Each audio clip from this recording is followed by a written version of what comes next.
तोंडाला येतं म्हणून काही बोलत जाऊ नका का उगा ऐकतो म्हणून काही ऐकी होता काढवाचं गोड होतं का दिगीकर बोलत जा. एक काम करा मी कीर्तन झाल्यावर माझ्या पाकिटातलं थोडं थोडं तुम्हाला देते पण तुम्ही बोला. तुम्हाला वाटतं ही न घ्यायचं ना आम्ही बोलायचं देते बाबा पण बोल. काही तर निस्ते वाऱ्याला बसल्यात तू बोल मी आहे तू बोल मी बसलोय ना तू बोल मी ऐकतोय तुझं तू बोल ग. नुसता उपकारी परमार्थ येला का तुमचा. मी तर बेंबीच्या देटापासून वरडते तुम्ही अरे प्रेम तर दाखवा. अरे मी 100% तुम्ही थोडं 1% तर देता का नाही. आनंद तरी व्यक्त करा अरे बोला तरी रे. तुमचं कसं आहे 20,000 लोकांची पंगत एका पट्ट्यानं घातली म्हणला 20,000 लोक खाऊ घातली. शेजारचा म्हणला ताई लय नका बुमलो त्यानं काय चांगल्या मला खाऊ नाही घातली. म्हणला मग ती मला इलेक्शन जवळ आले म्हणून गुती उद्या ती. अरे कसं काय असे ना आपण देवाचं नाव तरी मुखात येतंय की नाही. तुम्ही पुढचा विचार करू. काही माणसं म्हणतात बघा दानपेटीत पैसे नाही टाकायचे नारळ नाही घ्यायचा हार नाही घ्यायचा का कारण ते देवाला जात. अरे तुम्हाला देवच कळला नाही. ज्या वेळेस एखादा हारवाल्याचं पोट आपल्या पैशामुळे भरतं ज्यावेळेस एखाद्या नारळवाल्याचं पोट आपल्या पैशामुळे भरतं अरे त्याचं पोट भरतं याचा अर्थ त्याच्यामधल्या भगवंताचा आत्मा शांत होतो. मग देवाला गेलंच की रे. कुठल्या अनुषंगाने ही आकुंचित बुद्धी आणि स्टँडर्ड मायना केलाय तुम्ही की का नाही देवाला हार न्यायचा. हारवाल्याला काय द्यायचं देवाला द्यायचं. अरे देव कोण आहे कळतंय का. आजकालची 2-4 पुस्तकं वाचली ना माणसं देवापेक्षा स्वतःला शानी समजतात. सावध सांगे संतोषाला खोकड पुस्तकं वाचे. अरे पुस्तकं वाचून शाना झाला तो खोकड आहे. मग ज्ञान कसं पाहिजे मोठं की देहा कुतू उमटे निज ज्ञानाची पहाट फुटे सूर्या पुढे प्रगटी प्रकाश जैसा. ज्ञान कसं पाहिजे तशी तसेची वाट न पाहता वैसेची गावा न येता बाळपणीचं सर्वज्ञता वरी तयाते. माऊली सांगतात ज्ञान हे मूळचं पाहिजे. जसं प्रकाश सूर्याच्या अगोदर येतो की सूर्य उगवल्यावर येतो. सूर्य उगवल्यावर. अरे मायबापा हो त्याला पहाटे उठावं लागतं. नाही पहाटे उठच जा कधी बरं 4 दिवसात एखाद्या वेळेस झोपला ठीक आहे ना रोज तरी. मी तुम्हाला फार सुरुवातीपासून सांगते की फार सोपा धर्म आहे आपला. आपल्याकडे पहाटे उठायचा नियम आहे काकडा करायचा आणि कार्तिक महिन्यात तरी काकडा करावा. चातुर्मासानंतर काकडा का करावा कारण देवशयनी एकादशी ही देवाला झोपवायची असते. देव उठणी एकादशी प्रबोधिनी एकादशी जगाच्या मालकाला उठवायची असते आणि जगाच्या मालकाला उठवायची ताकद काकड्यांच्या अभंगामध्ये आहे म्हणून कार्तिक महिन्यात काकडा असतो. कळतंय. आणि विचार करा जे अभंग जगाच्या मालकाला उठवू शकतात ते आपल्याला यश देऊ शकत नाहीत का. विचार करा विश्वाच्या मालकाला उठवायची ताकद ज्या अभंगामध्ये आहे तर तुम्हाला आम्हाला यश सुख संपत्ती देणार नाहीत. कधीतरी विचार करा ना. आमच्या पिढीला काकडा माहित पाहिजे. आता ही जे आमच्या वयाची लेकरं आहेत त्यांना कीर्तन माहित नाहीत. काकडा लय आमची गोष्ट चातुर्मास तर डोक्यातच नाही. अरे कीर्तन अरे काही पोरं खुशाल फोन करून म्हणतात आता तुमचा प्रोग्राम ठेवायचा होता. प्रोग्राम करते होय रे मी तुला हो प्रोग्राम दिसतो का हे आमच्याकडे सप्ताह होता आणि तुम्हाला सप्त्यात घुसवायचं होतं.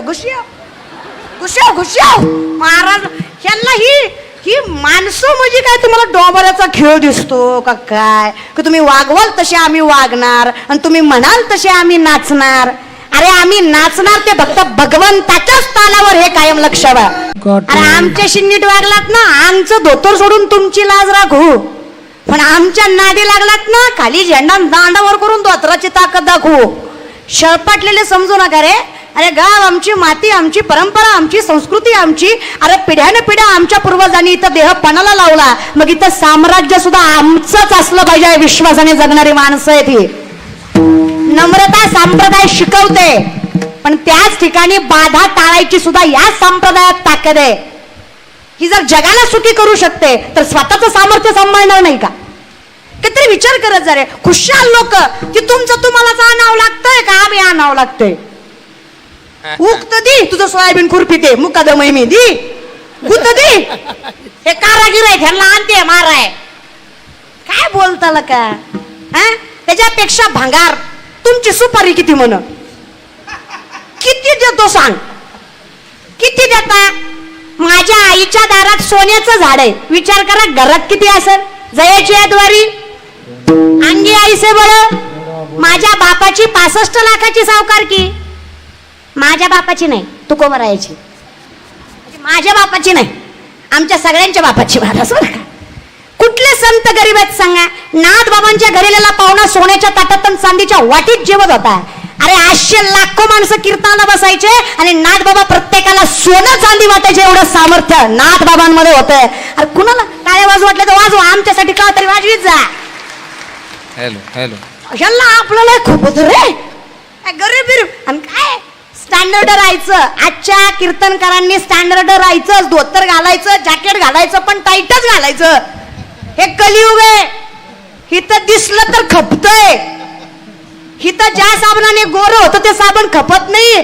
ज्या साबणाला हिरोईन गोरी वापरली ती साबण खपतय. आता ह्याला कोणी सांगा तिची आई गोरी होती म्हणून ती गोरी आहे. ते काय साबणाला अनिवार्य सोंबळ्या. मूर्खासारखं वागणं लागा तुमचं. पण कवर गोड तरी बोलावर. तुम्ही गोड बोलून आमचाच काटा काढता रे. तुम्ही आम्हालाच ग्रँटेड धरता. अरे सामर्थ्य तरी लक्षात घ्या रे मायबाप. अरे चला येडे आम्ही. येडे रे आम्ही. शाने नाही. कुठे शाने म्हणतो, येडे आम्ही. पण इमानदारीनं सांगा माय, आईला 2 लेकरं, पण या 2 लेकरात जगाचा नियम आहे. एक शहाणा असतं, एक येडं असतं. बरोबर आहे. एक शहाणा असतं, एक शहाणं असतं. खा म्हणलं की खातं, शाळेत जा म्हणलं की जातं, बस म्हणलं की बसतं, उठ म्हणलं की उठतं. दुसरं अगदी उलट असतं. ती माणसं बघून मुदाम करतो. त्याला माहित आहे माणसात काहीच करीत नाही. एकट्यात हानीन पण माणसात काय करीन. ती एकटा असल्यावर ग बसतो, पण माणसं बघून उड्या मारतो. माणसं बघून मोबाईल मागणार, माणसं बघून रडणार, माणसं बघून त्याच्या ताटातलं खायला मागणार. लोकांनी मानव काय संस्कार आहे का नाही लेकराला. आई मधल्या मध्ये दात खाती पण माणसात काय करते म्हणतो गप की गप. काय करीन काय. माणसात केल्यावर काय करीन. ती येडे. ती कसं आहे येडे. पण आई शांत करण्याने सांगा दिगीच्या माय मावल्या, काळजी कोणाची वाटते. शाण्याची काय येड्याची. आमचं बी तसंच आहे. आमची जी पंढरीची माय आहे ना, आम्ही येडे रे, शाणे नाही. पण आमच्या आईला आमची काळजी वाटते. त्याच्यामुळे त्याची कृपा आमच्यावर आहे आणि तिच्या कृपेनं परिपूर्ण असणारी आम्ही लेकरं आहेत. मग आमचा थाट असणारच की. अरे आम्ही राजस असणारच की. फक्त आम्हाला अहंकार लागू नये पण स्वाभिमान सोडू नये एवढं सामर्थ्य आमच्यात. अहंकार वेगळा, स्वाभिमान. आम्ही दैवाचे हा स्वाभिमान आहे. धन्य आम्ही जन्म आलो दास विठोबाचे. स्वाभिमान आहे ना. भाग्यवान माणसं आहेत आम्ही. आमच्या गळ्यात माळ आहे, कपाळाला गंध आहे, हातात ज्ञानेश्वरी आहे, मुखात गाथ्याचे अभंग आहेत. विचार करते मी काय भाग्यवान असेल ती पिढी ज्या घरामध्ये ज्ञानेश्वरी वाचली जाते, ज्या घरामध्ये हरिपाठ गायला जातो, ज्या आईबापाच्या गळ्यात माळ आहे, ज्यांच्या लेकरांच्या मुखात भगवत भक्ती आहे. अहो त्या पिढीचा जगाचा मालक सांभाळ करतो. एवढी कृपा जगाच्या मालकाची. काय भाग्यवान असतील ती लेकरं. मग काय दलिंदर असेल तो बंगलावाला ज्याच्या बंगल्यात हरिपाठ नाही, त्याच्या बंगल्यात फक्त माणसं वेगळेच. कधीतरी विचार करत जा रे. अवघड होईल आयुष्यात कधीतरी. मराठी शिक्षण राहणार नाही, फक्त इंग्लिश मिडियम असेल आणि इंग्लिश मिडियमची मॅडम फळ्यावर एक चित्र काढेल आणि चित्राकडे बघून लेकरांना शिकवेल. Listen carefully children, this is the बुवा. You know what I mean. पुढे विचारतील व्हॉट इज द बुवा. तो असतो ना फेटा बांधायला, कंबर बांधायला इठल इठल करतो, दॅट इज द बुवा.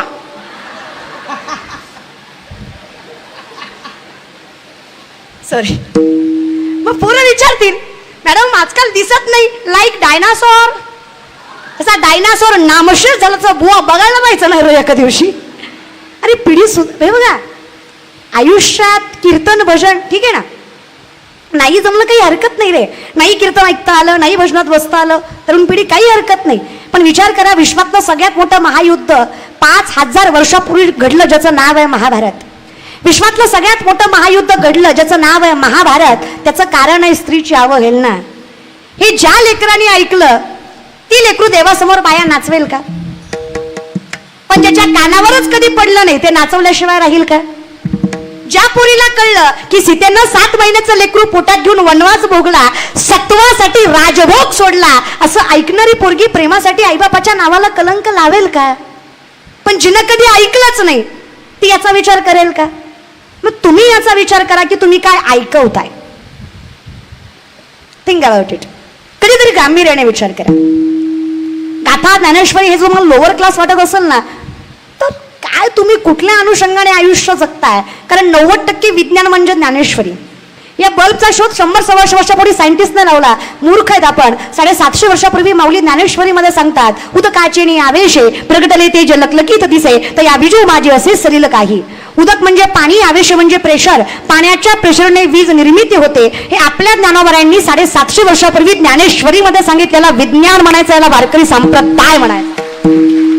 विज्ञान ऐकायचं. चाचुकेनी सांडस आहे, खंडीचे पाय पाणी राज हंस आहे. तुझं ज्ञान विज्ञान पैसे वाटवणे देऊ. आम्ही तुम्हाला सांगू खरं काय आणि खोटं काय. ज्याला कळालं ही संत मंडळी, ज्याला नाही कळालं अहंकाराचा वारा. ज्याला कळालं तो सुखी आहे, ज्याला नाही कळालं तो अहंकारात आहे. विनंती या दोघांवरही कृपा असावी. कळतंय? ज्याला कळालं त्याच्यावरही कृपा असावी आणि ज्याला नाही कळालं त्याला कळावं ही तरी कृपा असावी. मला कळतंय ना, माझ्यासाठी तरी होय म्हणा रे. नसलं कळत तरी म्हणा, माझ्या समाधानासाठी म्हणा. तुम्ही मुदाम करताय, मुदाम. काय नाही, तुम्हाला माझी जिरवायची. तुम्ही असं माणसात बसून म्हणणार लय ज्ञान शिकवीत होती, लय वरडत होती, आख्या पण ऐकलं, पट्ट्यानं ऐकलंच नाही. कशाचा दादा? अरे 7 कोटी घरं शुद्ध कांचनाची आहेत, रावणाची. एका घराची चौकट 22.5 क्विंटल. अय दिगीकर, 2 BHK आपला, तो बी 7व्या मजल्यावर. अरे पडला की गेला. किती? 7 कोटी घर.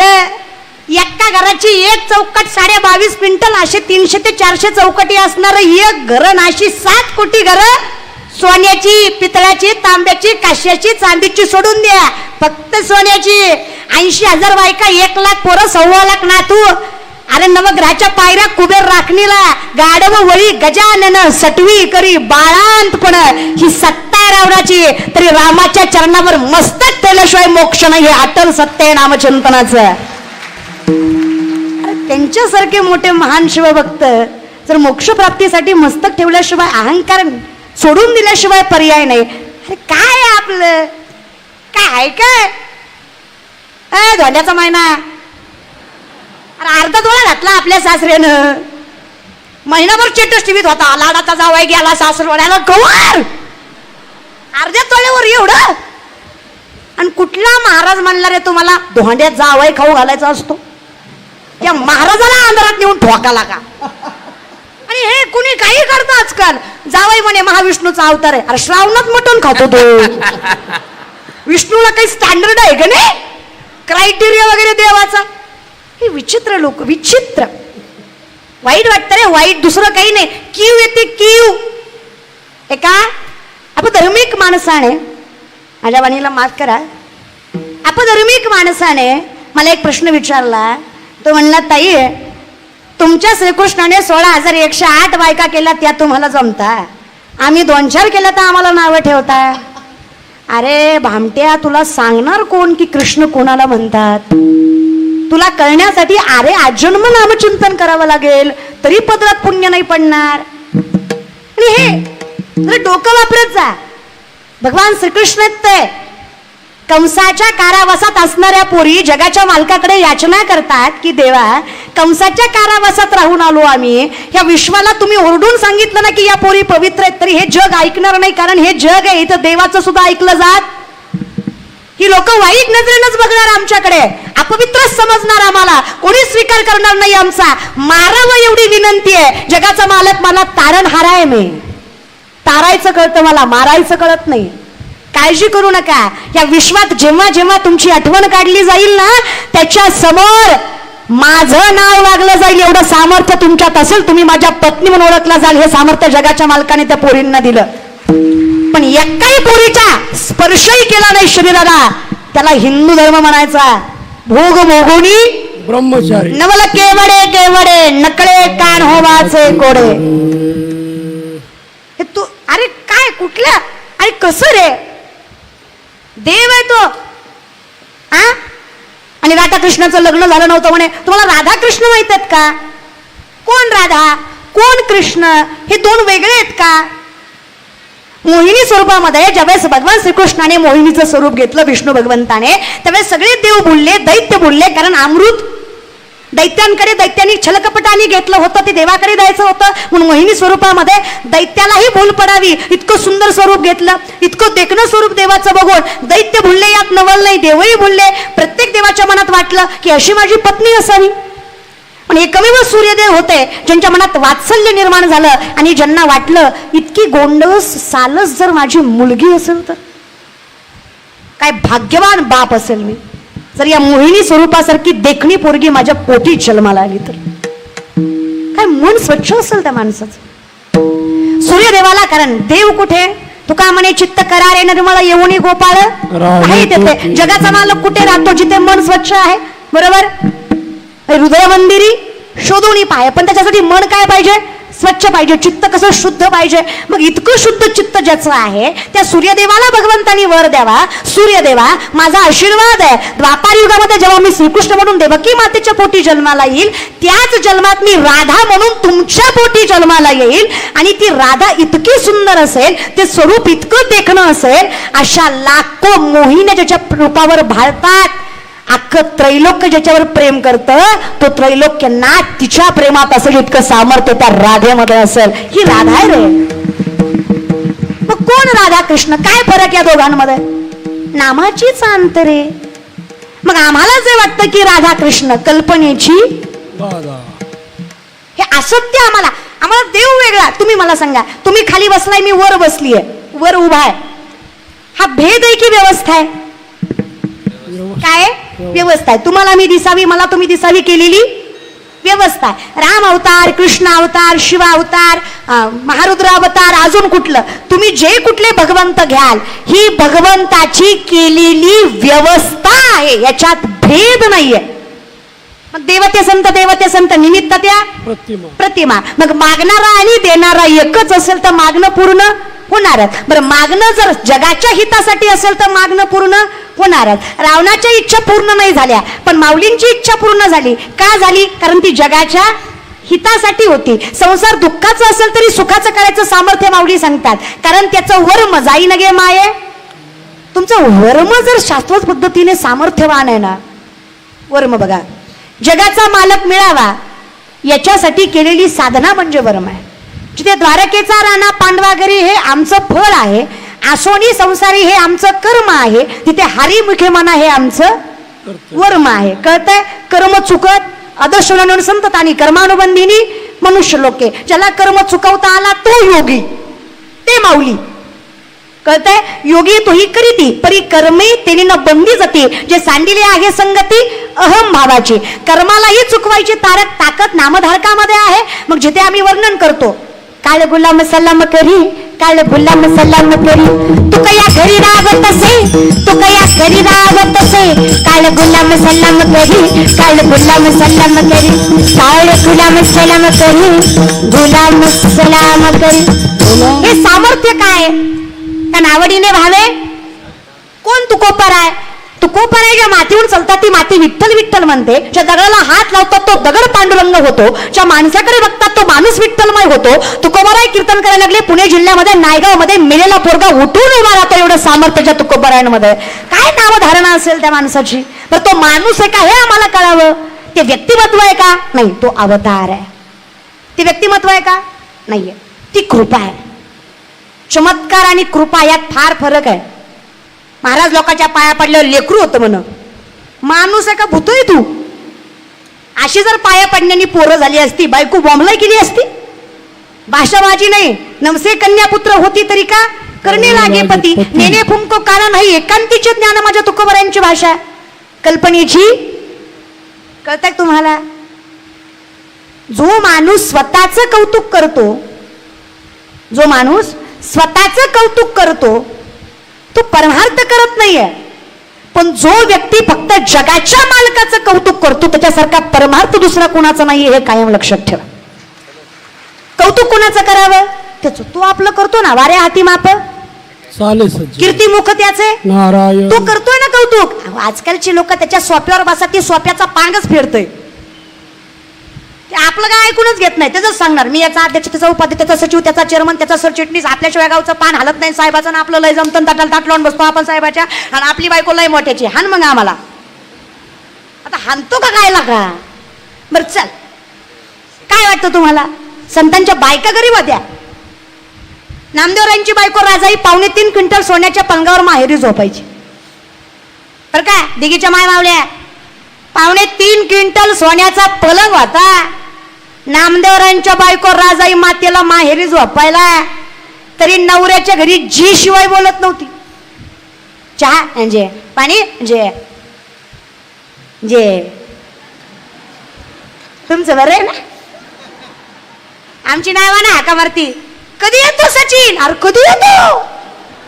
येतो येतो. तू असं बोललं की लवकर येतो. नशीब मध्ये धडकतो नाही. परंपरा पिढी आहे. स्टँडर्डनेस आयुष्यात असावा. नवीन गोष्टी स्वीकाराव्या पण जुन्या गोष्टी सोडू नये. या भारतातली पहिली महिला डॉक्टर आनंदीबाई जोशी. या भारतातली पहिली महिला डॉक्टर आनंदीबाई जोशी. नवऱ्याचा हट्ट आहे बाई डॉक्टर व्हायचंय तुला, तुला खराच परमार्थ करायचा आहे. आजकालच्या जुन्या बायका किंवा आजकालच्याही बायका पुरुषांकडे तपासणीसाठी कम्फर्टेबल नसतात. तू जर डॉक्टर झाली, तुझ्यामुळे जर 4-5 बायकांचा जीव वाचला, हा तुझ्यासाठी सगळ्यात मोठा परमार्थ असेल. तू शिक्षण घे. कसा नवरा म्हणावा त्याला. तू शिक्षण घे. भारतामध्ये फॅसिलिटी नाही की मेडिकल एज्युकेशन मिळावं. इंग्लिश युनिव्हर्सिटीमध्ये शिकायला पाठवलं नवऱ्याने आणि युनिव्हर्सिटी सांगतेय जर आमच्या कॉलेजला ऍडमिशन पाहिजे तर आमचा धर्म आणि आमची संस्कृती स्वीकारायची. काय धर्म? ख्रिश्चन. काय संस्कृती? गुडघ्यापर्यंत स्कर्ट, त्याच्यावर शर्ट, त्याच्यावर टाय आणि मग कॉलेज. आनंदबाई म्हणल्या का रे माझ्या नववारी डॉक्टर होत नाही का? होऊन दाखवते. नाही स्वीकारणार. ऍडमिशन तर घेणार पण तुमच्यासारखं जगणार, माझं सोडणार. फक्त धर्म न स्वीकारल्यामुळे, त्यांचं न ऐकल्यामुळे आनंदीबाईला फरशीवर बसवलं जायचं आणि यांची सगळी लेकरं बेंचवर बसून शिक्षण घ्यायची. आजकालच्या पोरींचा एक फार सोपा शब्द आहे ऑकवर्ड. आम्ही विचारलं का ग माई का कपाळाला गंध लावत नाही? जा बाई ऑकवर्ड वाटतं. ओके हा. का ग बाई का म्हणजे का ज्ञानेश्वरी वाचत नाही? का गाथा वाचत नाही? कोणीच वाचत नाही. मला ऑकवर्ड वाटतं. ऑकवर्ड. ओके. अनकम्फर्टेबल. आनंदीबाईंना नसल का वाटलं? त्यांच्या शेजारच्या सगळ्या पोरी स्कर्टवर फिरायच्या आणि त्यांच्या खांद्यावर पदर होता. पण त्यांना माहित होतं या पदरात सामर्थ्य आहे. ही माझी संस्कृती आहे. ही माझं नाव करणार. विचार करा, सगळ्यांनी नाकारलं, फरशीवर बसवलं पण ज्ञान कमी जास्त नाही. या भारतातली पहिली महिला डॉक्टर. विचार करा, खाली बूट, त्याच्यावर सॉक्स, त्याच्यावर नऊवारी, खांद्यावर पदर, कपाळाला कुंकू, गळ्यात डोरलं घालून, हिरव्या बांगड्या घालून या भारतातली पहिली महिला डॉक्टर झाली ती आनंदीबाई जोशी. आजही इतिहासात सुवर्णाक्षरांनी नाव आहे त्यांचं. संस्कृतीत फार ताकद आहे. स्वीकारा की नवीन स्वीकारा. हे बघा, हे पण तुम्हाला मान्य करावं लागेल की पहिल्या पिढीपेक्षा आत्ताची पिढी हुशार आहे. हे मान्यच करावं लागेल. यात नाकारून चालणार. पहिल्या पोरांपेक्षा आत्ताची पोरं हुशार आहेत. पहिल्यापेक्षा आत्ताचं मॅनेजमेंट, टेक्नॉलॉजी, सगळ्याच गोष्टी जास्त आणि गांभीर्याने मोठ्या आहेत. हे मान्यच करावं लागेल. जे तुम्हाला कळत नाही तुमच्या नातवाला कळतं. जो मोबाईल तुम्हाला समजत नाही तो सॉफ्टवेअर मारून रिकामा होईल. त्याला कळतं. कळतं. बरोबर आहे. जो तुम्हाला कळत नाही तुमच्या लेकीला कळतं. याचा अर्थ ती हुशार नाही असं. हुशार ती आहे. ती हुशार आपल्यापेक्षा सुद्धा आहे. पण चुकतंय काय? मार्गदर्शन. चुकतंय काय? वर्म. कल्पनेची ती असत्याला सत्य मानतीये, तिच्यामुळे त्याला यश मिळत नाही. बघा, एक माणूस एका महाराजाकडे गेला, म्हणला वर्षात लेकरू झालं पाहिजे. महाराज म्हणला हरकत नाही, नारळ घे, तुला वर्षात होईल. हा वर्षानं माघारी आला, म्हणला भामता येतो, वर्ष झालं लेकरू नाही. महाराज म्हणला दुसरा घे, पण माणसात गुंगळू नको, झालं नाही. मुर्दा तिकडे महाराज. तो म्हणला हरकत नाही, दुसरा घेतला. 2 वर्षाने आला, म्हणला पक्का भामता येतो. 2दा नारळ घेतला, एकदा लेकरू नाही. महाराज म्हणला आजपर्यंत माझा नारळ फसला नाही, तुझ्या बाबतीत 2दा फसला, तुझंच काहीतरी चुकतंय. अचानक महाराजाला आठवलं. महाराज म्हणले काय, जेवढी माणसं माझ्याकडे लेकरू मागायला आली सगळी बायको घेऊन आली.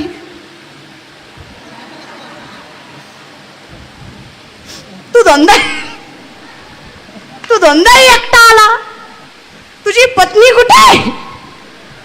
ती म्हणला लग्न नाही झालं महाराज.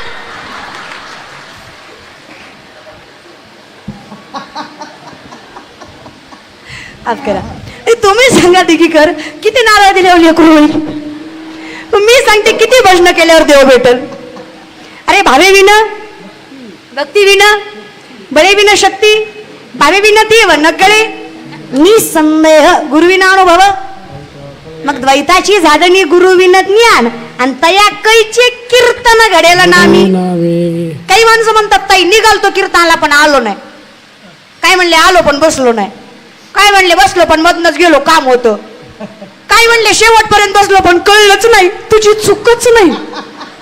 सामर्थ्याने सांगते तुम्ही कीर्तनाकडे वळत नाही, तुम्हाला कीर्तन कळत नाही, यात तुमची चूक नाही. माऊली सामर्थ्याने सांगतात तुमचं केलेलं पाप तुम्हाला धर्म मंडपात बसू देत नाही. हे सगळ्यात मोठं सत्य आहे. नामासी विनमुख तो नर पापिया हरिविन धावया. तुका म्हणे नाड पाप ठाके हिता. जमेल तसं विठ्ठल गाना. घरी आहात ठाईचं वैसोनी मंदिरात जमेल तसं काही हरकत नाही. भजनात गोडवा आहे महाराज. याचा अर्थ कसंही गा असं नाही. गा रे तर जमतंय. जमाय काय नाही त्याला काय. डोंगराची हवा न व्हायला श्वासानं जमतंय. फडगुरुजी घेतली जर उठली तर आपला फड काय लागू द्यायची नाही महाराज बरं का. त्याच्यामुळं आपला फड टिकवण्यासाठी तुम्ही फक्त शब्दांचा गैरअर्थ घेऊ नका. मी ऊसाचा फड म्हणलं. संप्रदायाचं वैभव असणारी मंडळी आहे ती. ह्यांना मी यांच्याकडे जास्त बघून कीर्तन सुद्धा करत नाही. मी यांच्याकडे जास्त बघून विनोद सुद्धा करत नाही. कारण जेव्हा मी काहीच नव्हतं तेव्हा ह्यांच्याकडे बघून परमार्थ करावा असं शाश्वत पद्धतीने वाटणारी लेकरं आहेत आम्ही. ती मंडळी आहेत. गंभीर गुरुजी असतील, व्यंकटेश दादा असतील, आमचे रविदादा असतील, आमचे प्रवीण दादा असतील, आमचे महाराज असतील. ही सगळी मंडळी माझ्यापेक्षा वरिष्ठ आहे. ज्ञानाने, अनुभवाने, सामर्थ्याने, भक्तीने, तपश्चर्याने. म्हणजे फार मोठी तपश्चर्या आहे. लोकांना वाटतं पण प्रसिद्धी हा सुद्धा चमत्कार नाही. पैसा हा सुद्धा चमत्कार नाही. ज्ञानोबरांनी भिंत चालवली गेली. तुकोबरांचा गाथा तरला रेड्यामुखी वेद बोलवला गेला. हा चमत्कार नाही हे आधी समजून घ्या.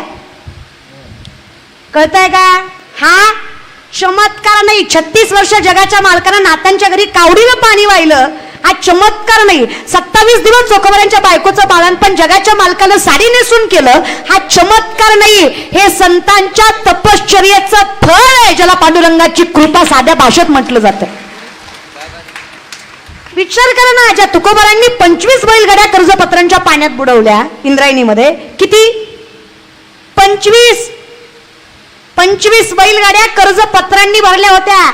एका कागदावर 100 ते 200 एकरी जमिनी, 300 ते 400 तोळं सोनं तुकोबाराकडे गाण होतं बरं का पुणेकर. तुम्हाला खाऊ घालू वाटत नाही कोणाला. 25 बैलगाड्या. या जगातले शेतकऱ्यांचं कर्ज माफ करणारे पहिले महापुरुष जगद्गुरु तुकोबाराय. तो वारकरी संप्रदाय. सगळ्यात पहिल्यांदा शेतकऱ्याचा विचार केला जगद्गुरु तुकोबाराय. दुसरे छत्रपती शिवाजी महाराज. बाकी मला माहित नाही आणि मला गरज बी नाही या दोघांच्या पुढे विचार करायची. बाकी सगळे निस्ते बोलतात करीत काही नाही. ह्यांना फक्त माझी गाडी, माझी मॅडी, माझी दाढी, माझी बॉडी, माझ्याच बायकोची गलगल साडी. बस तुझी दाढी जळू दे पण माझी पिढी पिटू दे.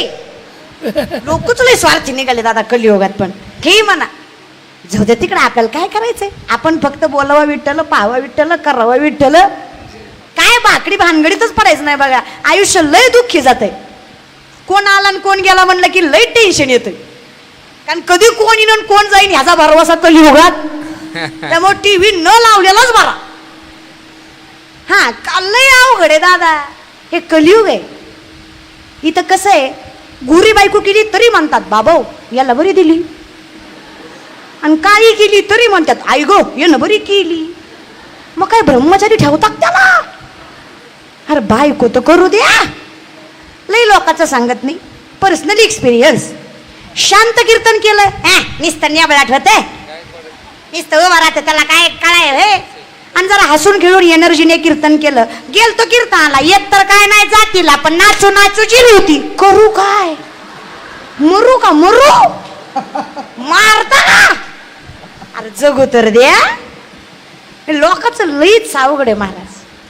मला तर विनंतीच आहे, अनंत वाचाळ तुकोबरे म्हणले, लोक जैसा ओक धरिता धरवे ना. लोकांचं तोंड वाकरी, कुठं हात लावता.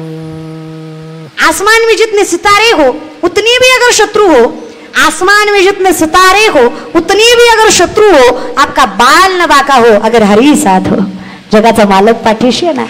अरे संकटाला म्हणावं किती अडफटे घाल, अरे दुःखानं म्हणावं कितीही त्रास दे, विश्वाला म्हणावं कितीही नावं ठेवा, अरे जगाला म्हणावं किती पाय खेचा, फक्त माऊलींना विनंती करा तुमची ऊब आम्हाला लागावी, आम्ही जगाच्या पातळीवर यश मिळवू. फक्त ज्ञानोबरांची तुकोबरांची ऊब आम्हाला लागावी. ऊब खूप झाली, कृपा बस.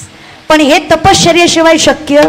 मी कीर्तन करते त्याला 18 वर्ष झाली, म्हणजे माझं वय 23, पण वयाच्या 5व्या वर्षी मी पहिलं कीर्तन केलं. लोकांना आत्ता प्रसिद्धी दिसते. मी आणि बाबा आम्ही शेजारी शेजारी राहायचो आळंदीमध्ये. मी आळंदीत 6 वर्ष राहिले. बाबांची रूम आणि किती रूम दादा आहे. ह्याचा एक चतकोर भाग, कुठल्या आपल्या व्यासपीठाचा एक चतकोर भाग, रवी गुरुजी एक चतकोर भाग, त्यात मी, माझे वडील, माझी आई, माझी बहीण, माझा भाऊ. माझा भाऊ अगदी 3 ते 4 महिन्याचा तेव्हा आळंदीला आणला. मी मोठी, माझी बहीण लहान, त्याच्यापेक्षा माझा भाऊ लहान. सगळं तिकडलं सोडलं गावाकडलं आणि आळंदीत आलो. तेव्हाही मी कीर्तन करायचे, पण एवढ्या शाश्वत पद्धतीने नाही, एवढं विचारधारणेचं. फक्त कीर्तन करायचं म्हणून, एखादा अभंग सोडवायचा म्हणून, जे लहान वयात जसं जमेल तसं. तेव्हा मी होते 4थीला. पहिल्यांदा आळंदीत मी 4थीला गेले. तेव्हा एवढी अवस्था वाईट होती की तेवढ्याशा घरात राहायचो, तिथंच किचन, तिथंच वॉशरूम, तिथंच सगळ्या गोष्टी, तेवढ्याच रूममध्ये. लोकांना आताची प्रसिद्धी दिसते, लोकांना तपश्चर्या दिसत नाही. मी आणि माझ्या वडिलांनी, हे माझं वडील आहेत, मी आणि माझ्या वडिलांनी 10 वर्ष एसटीने प्रवास केला. तेव्हा कुठं आत्ता गाड्या दिसतात रे, पण लोकांना आता दिसत्यात, जे लय प्रॉब्लेम आहे. आता लोकांना लय दिसत्यात, ह्यांना काय पाकिट घ्यायची बोंबलत फिरते ती. तू चल 2-4 दिवस चल, तुला दाखवतोय कसं असतंय महाराज. आयुष्यात महाराजासोबत कोण फिरत नाही, वा आणि आयुष्य गाडीत असतं. अरे कधी मरेल ह्याचा भरोसा, वा वा. पण मरत नाही, कारण गाडी चालवायला जगाचा मालक असतो.